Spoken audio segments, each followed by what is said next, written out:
آپ ذرا ذرا آگے دیکھ سکتے ہیں.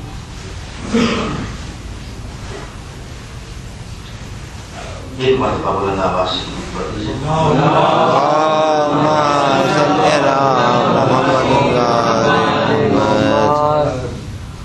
اعوذ باللہ من الرجیم. بسم اللہ الرحمن الرحیم. الحمد للعالمین والصلاة والسلام علی سید الانبیاء والمرسلین سیدنا و نبینا و طبیب قلوبنا و شفیع ذنوبنا ابی القاسم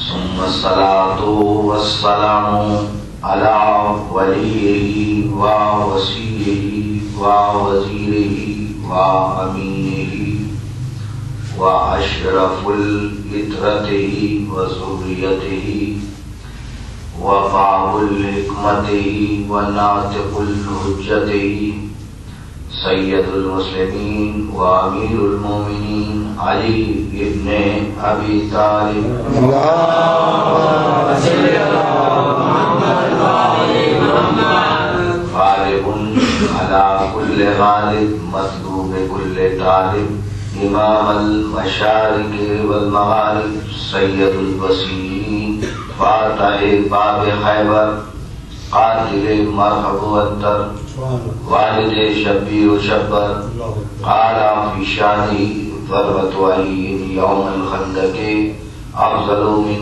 عبادت الثقلین ثم الصلاة والسلام علی اہل بیتہ الطیبین الطاہرین المعصومین المظلومین من یومنا هذا الى یوم الدین. الحمد للہ رب العالمین. بسم اللہ الرحمن الرحیم. قل ان کنتم تحبون اللہ فاتبعونی یحببکم اللہ ویغفر لکم ذنوبکم واللہ غفور رحیم. صلوات پڑھیں.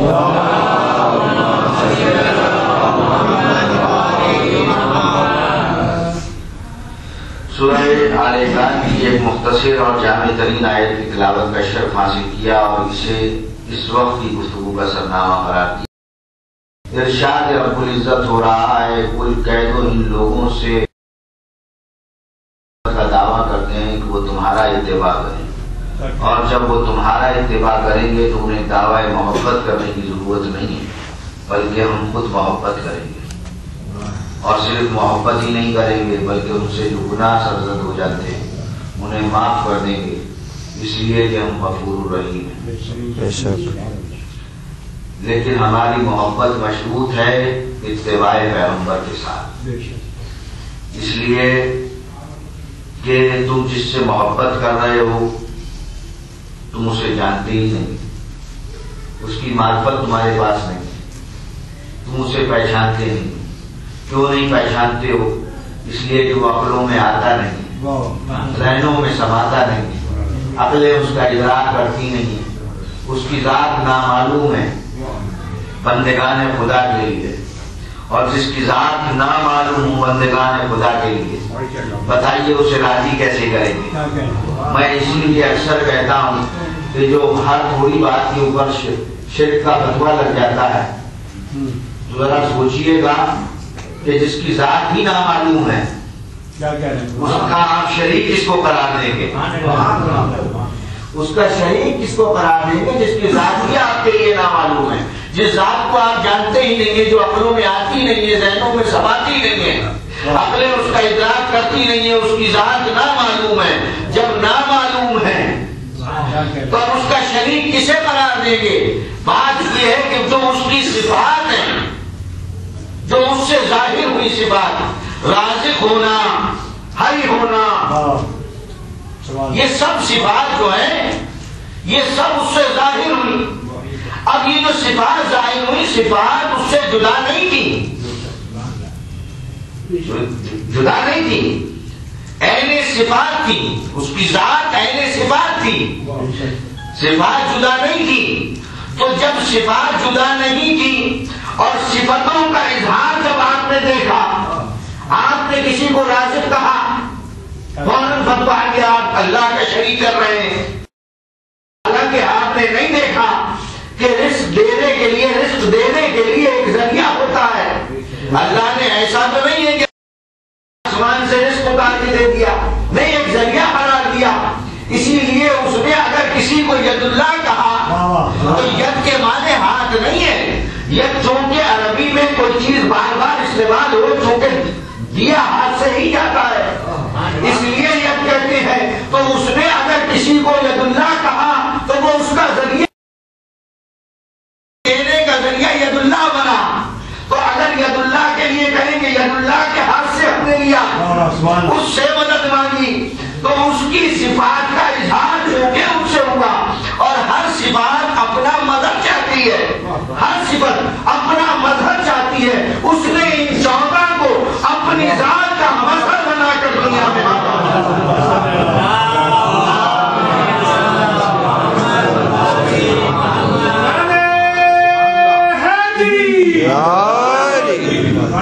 یعنی جب کچھ نہ تھا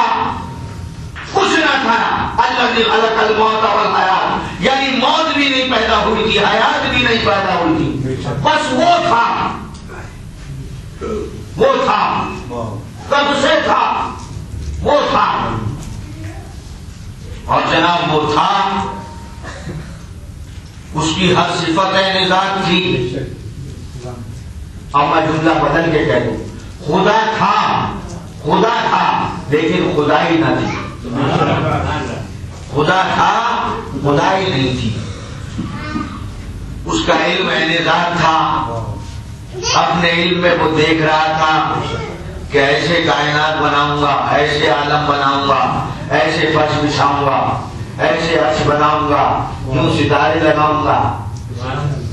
ظاہر ہے کہ جب بنانے والے کے علم میں نہ ہو تو بنائے گا کیسے؟ ہر بنانے والے کے علم میں بنانے سے پہلے ہوتی ہے چیز ہے. تو اس کے علم میں تو سب کچھ تھا نا، دیکھ کر کچھ ہو رہا تھا، ایسی مخلوق پیدا کر ہوا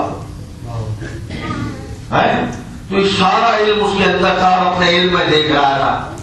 اب جناب علم میں تو دیکھ رہا تھا، جیسے میں تقریر کر رہا ہوں، جب میں نے جو کچھ سوچا بیان کرنے کے لیے اندر ہی اندر کچھ ضرور ہوا، لیکن جو بیان کر رہا ہوں اس سے آپ لطف اندوز ہو رہے ہیں، میں نہیں ہو رہا.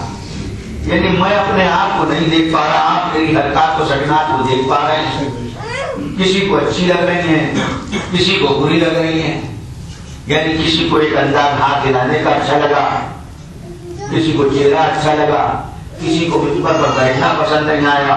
تو آپ دل میں فتوے دے رہے ہیں اپنے دل. مجھے تو نہیں معلوم، بس آپ اپنے دل میں فتوے دے رہے ہیں. معلوم ہوا فتوے وہی ہوتے ہیں جو دل سے آتے ہیں، جو اندر سے آتے ہیں.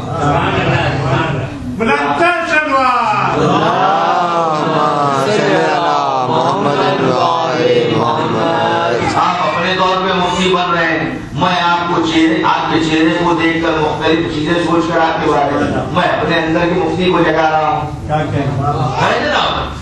تو بات یہ، لیکن میں اپنے آپ کو نہیں دیکھ پا رہا. اب اگر یہ شوق ہو کہ میں بھی تقریر کر رہا ہوں اور میں بھی دیکھوں جناب میں کیسی تقریر کرتا ہوں، کوئی ہو جو مجھے میں بن کر دکھا، کیا کروں؟ میں نے نصرت بھائی سے کہا کہ جناب میں تو مجمع کو دیکھ رہا تھا لیکن مجمع مجھے نہیں دیکھ رہا تھا، میں اپنے آپ کو نہیں دیکھ پا رہا تھا. تو انہوں نے کہا پھر میں کیا کروں بھائی، آپ کیسے نظر آ سکتے؟ میں نے کہا بھائی آپ تو تقریر کر رہے ہیں. تو میں نے کہا کوئی ہو تو مجھے میں بن کر دکھائے. میں نہ ہوں لیکن مجھے میں بن کر دکھاتا رہے. انہوں نے کہا بھائی یہی کر سکتے ہیں کہ آئینہ لگا دیتے ہیں سامنے، ایک شیشہ لے آتے ہیں، کرتے رہے اپنے آپ کو بھی دیکھتے رہے. تو میں نے جناب انہوں نے ایک شیشہ لگا دیا، لیکن چونکہ دونوں طرف سے لطیف رکھا. جب دونوں طرف سے لطیف کر دیا تو اب آپ تو نظر آ رہے تھے لیکن میں نہیں نظر آ رہا تھا. میں نہیں نظر آ رہا تھا. میں نے کہا جناب میں تو نہیں نظر آ رہا. تو انہوں نے کہا اچھا بھائی اگر آپ اس میں نظر آنا چاہتے ہیں تو اس کا ایک طرف کا حصہ جو ہے کثیف کرنا پڑے گا، وہاں کلے لگانی پڑے گی، کلر لگانا پڑے گا، رنگ لگانا پڑے گا، تب آپ نظر آئیں گے۔ تو ایک طرف کا حصہ انہوں نے کثیف کر دیا، ایک طرف کا لطیف کر دیا۔ میں تو نہیں تھا لیکن وہ مجھے میں بن کر دکھا رہا تھا، مجھے میں بن کر دکھا رہا تھا۔ یہ میں آپ کو سمجھانے کے لیے کہہ رہا ہوں، اللہ کے شایا نشان نہیں ہے، اس کے علم میں سب کچھ تھا، اس کے علم میں سب کچھ تھا۔ دل چاہا کہ میں بھی تو دیکھوں، دل کی دھڑکن نے کہا، اس بے دل کے دل کی دھڑکن نے کہا کہ کوئی ہو تو مجھے میں بن کر دکھائے۔ اب اس کے لیے ایک نور آئینہ بنایا اس نے، اس آئینے کا نام رکھا ہوا ہے ما خلق اللہ نوری۔ اور جب وہ نور کا آئینہ بنا دیا تو وہ نور والا نور تھا، دونوں طرف سے نور تھا، تو پیچھے کا منظر تو نظر آ رہا تھا لیکن وہ نہیں تھا جو اسے میں بن کر دکھائے۔ اب اس نے کیا کرا جناب، ایک طرف کے حصے کو اتنا صاف کیا، اتنا صاف کیا، صاف کر دیا نا۔ کیوں صاف کر دیا؟ جب انہوں نے آئینہ لگایا اور اس پر کوئی داغ نظر تھا، میری شیروانی پر داغ نہیں تھا، لیکن اگر آئینے پر داغ تھا تو شیروانی پر داغ نہ ہونے کے باوجود داغ نظر آ رہا تھا۔ تو کام کیا کیا کہ اسے صاف کیا تاکہ بے داغ نظر آؤں۔ تو اس نے بھی جب آئینہ بنایا تو اب اس نے کیا کیا، پانی اور مٹی بنا کر ایک طرف گارا لگا دیا، ایک طرف کا حصہ کر دیا کثیف، ایک طرف کا کر دیا لطیف۔ اس کو خوب صاف کیا، اتنا صاف کیا کہ کوئی داغ تھا۔ میری ذات ہے بے عیب، اگر کوئی دھبا رہ گیا بے عیب ہو کر بھی داغدار نظر آؤں گا، لہذا کیا صاف ایک طرف کا حصہ، دوسری طرف کا حصہ کیا کثیف۔ اب وہ جو لطیف حصہ تھا وہ کر دیا اپنی طرف، جو کثیف حصہ تھا مٹی اور پانی سے بنا ہوا وہ کر دیا مٹی سے بنوں کی طرف، جو مٹی سے بنے تھے ان کی طرف مٹی والا حصہ، اور نور والا حصہ کر دیا اپنی طرف۔ اب جس نے ادھر سے دیکھا اس نے کہا نور والا نور، جس نے ادھر سے دیکھا اس نے کہا ہم جیسا۔ سبحان اللہ، کیا کہنے ہیں، اس نے کہا ہم جیسا۔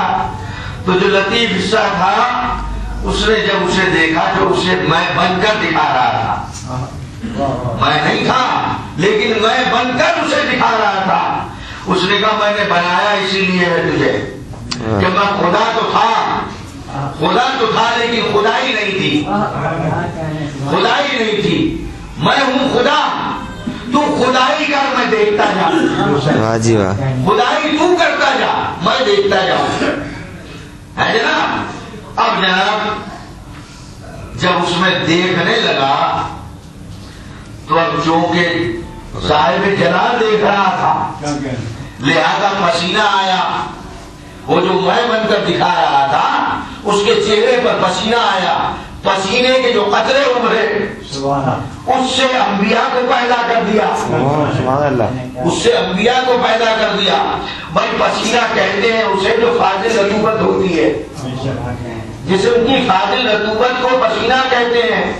اور رسول کے پسینے کا کمال دیکھیں کہ آدم کو پیدا کیا، نوح کو پیدا کیا، ابراہیم کو پیدا کیا، اسماعیل کو پیدا کیا، عیسیٰ تک کو پیدا کر دیا، کس سے؟ فاضل رطوبت سے،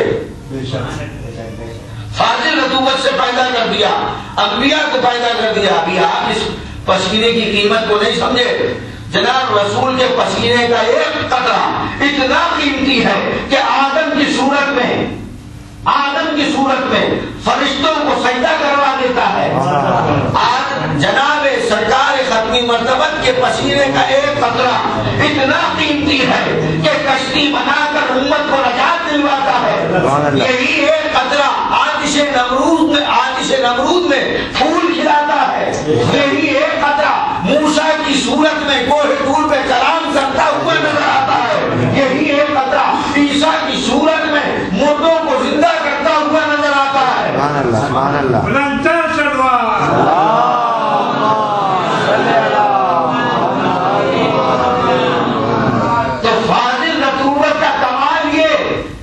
کبھی ملکوت کو سجدہ ریز کروا دے، کبھی امت کو نجات دلوا دے، کبھی آتش کو گلزار بنا دے، کبھی مردوں کو زندہ کروا دے. یہ تو ہے فاضل رسوت. اور جس کے لیے رسول کہے یا علی لاہموں کا لاہمی، دموں کا دمی، جسموں کا جسمی.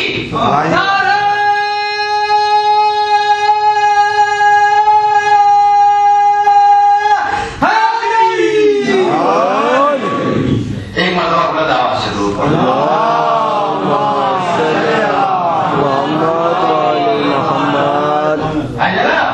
یہ تو فاضل نبوت تھی. اور جس کے لیے پیغمبر کہے کہ یا علی تیرا گوشت میرا گوشت، تیرا خون میرا خون، تیرا جسم میرا جسم. پسینے کا ایک قطرہ مردوں کو زندہ کرتا ہے، جو گھر میں کھا کے آتے ہو وہ بتاتا ہے. تو جو رسول کا خون ہوگا، جو رسول کا گوشت ہوگا. اور پھر یہ نہیں کہا کہ یا علی میرا خون تیرا خون ہے، یا علی میرا گوشت تیرا گوشت ہے. نہیں، تیرا خون میرا خون ہے، تیرا گوشت میرا گوشت ہے، تیرا جسم میرا جسم ہے. تو پسینے کا ایک قطرہ مردوں کو زندگی دیتا ہے. یہ ہے فاضل رسوت. اور جو رسول کا خون ہوتا ہے نا، تو دارت الافلاق علی انفاس علی ابن ابی طالب، وہ پسینے کا ایک قطرہ تھا جو مردے کو زندگی دے رہا تھا. اور پیغمبر علی کے لیے کہتے ہیں کہ میرا علی وہ ہے کہ اگر سانس لیتا ہے تو افلاق حرکت کرتے ہیں. پسینے کا ایک قطرہ مردوں کو زندگی دیتا ہے، اور رسول کا سانس وہ ہے جو افلاق کو حرکت دیتا ہے، پورے عالم کو زندگی دیتا ہے. دل پہ درود پڑھیے.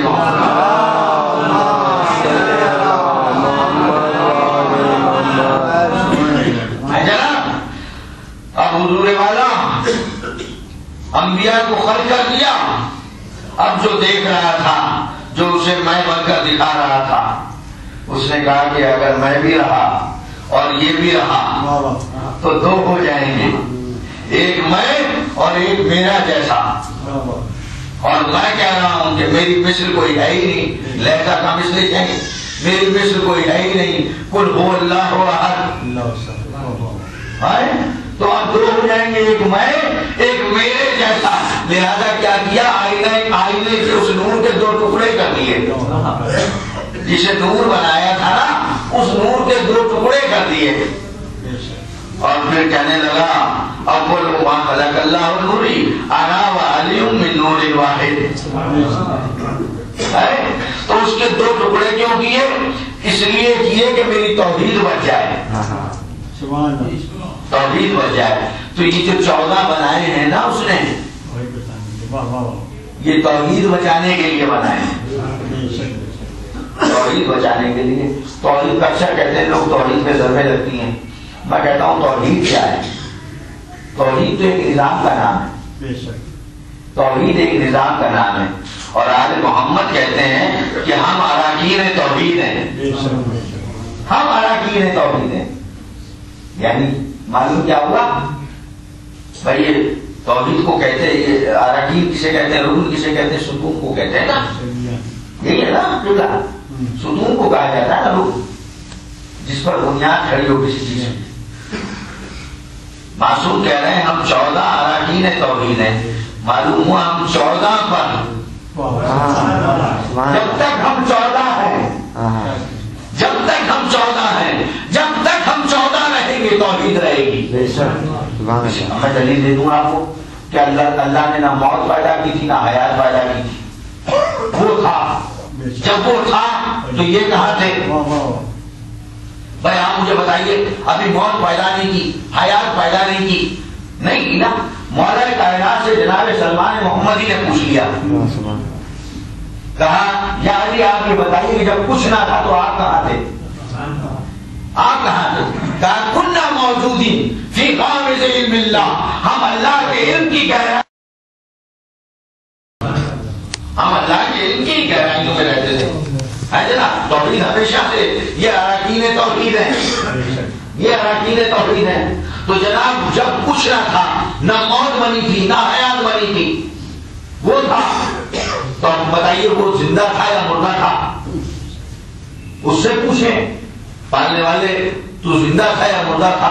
کہا اللہ لا الہ الا هو الحی القیوم، حی والی حیات تھی. بھائی زندگی کو حیات کہتے ہیں، زندگی کو حیات کہتے ہیں نا. اس کی حیات کون سی تھی؟ حی والی زندگی تھی.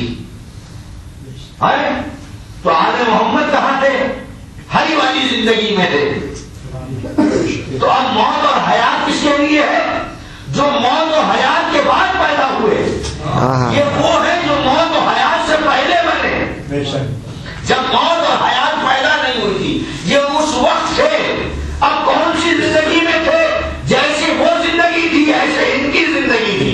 جیسے اس کے لیے موت نہیں ہے ایسے ان کے لیے موت نہیں ہے نا. اس کے علم میں رہتے تھے، اس کے علم کی گہرائیوں میں رہتے تھے. جب اس نے کسی نے معصوم سے پوچھا، میں اپنی طرف سے کچھ بیان نہیں کرتا، آج محمد کی حدیث نقل کرتا ہوں کہ جب معصوم سے کسی نے پوچھا کہ مولا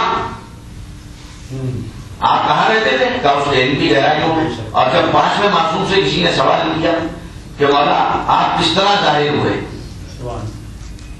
ظاہر ہوئے، آپ نے فرمایا اسی طرح ظاہر ہوئے، اسی طرح صادر ہوئے جس طرح سورج سے شعاعیں صادر ہوتی ہیں. سورج سے شعاعیں صادر ہوتی ہیں ایسے ہم صادر ہوئے ہیں. میں جملہ بدل کے کہہ رہا ہوں حضور، سورج سے شعاعیں پیدا نہیں ہوتی ہیں، صادر ہوتی ہیں. سورج شعاعوں کو صادر کرتا ہے. وہ ایک لمحہ ہوتا ہے جس کے لیے لکھا ہے کہ 8 منٹ 24 سیکنڈ ہوتے ہیں.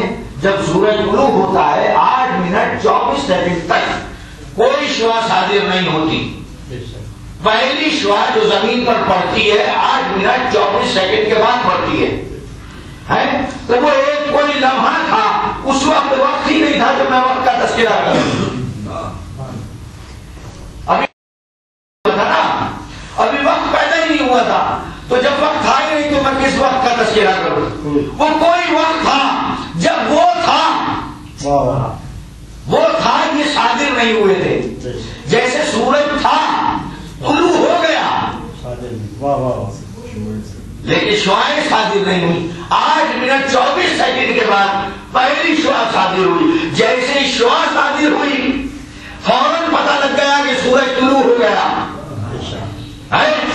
سورج طلوع ہو گیا. سورج کے طلوع ہونے کی خبر کس نے دی؟ شعاع نے دی. شعاع نے دی نا. تو کس نے دی ان کی خبر؟ اس کی خبر کس نے دی؟ یہ 14 تھے تو اس کی علم کی گہرائیوں میں، اور وہ تھا ہمیشہ سے. وہ تھا ہمیشہ سے. وہ لمحہ جیسے سورج کے وقت کوئی وقت نہیں تھا، وہ تھا لیکن کچھ ہی وقت میں اس نے ان 14 کو ظاہر کیا. کہ ہم 14 جیسے ہی ظاہر ہوئے اس کی ذات ظاہر ہو گئی.